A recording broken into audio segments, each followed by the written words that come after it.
Hello everyone. Welcome to Sanmarga classes.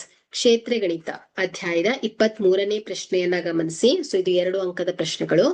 ಚಿತ್ರದಲ್ಲಿ ನೀಡಿರುವ ಬಹುಭುಜವನ್ನ ಅದರ ವಿಸ್ತೀರ್ಣವನ್ನ ಕಂಡುಹಿಡಿಯಲು ತ್ರಾಪಿಜ್ಯ ಮತ್ತು ತ್ರಿಭುಜಗಳನ್ನಾಗಿ ವಿಭಾಗಿಸಿ.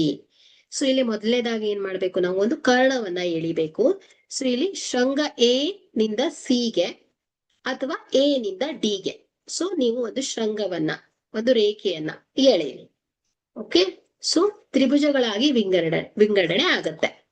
ಇಲ್ಲಿ ನೋಡಿ, ಅದೇ ರೀತಿ ನೋಡಿ, ಇ ಇಂದ ಶೃಂಗ ಡಿ ಇಂದ ಮತ್ತು ಬಿ ಇಂದ ಲಂಬ ರೇಖೆ ಈ ಒಂದು ಕರ್ಣಕ್ಕೆ ಎಳೆದಾಗ ಇಲ್ಲಿ ನೋಡಿ 1 2 3 4 ತ್ರಿಭುಜಗಳು ಉಂಟಾಗತ್ತೆ, ಒಂದು ತ್ರಾಪಿಜ್ಯ ಉಂಟಾಗತ್ತೆ.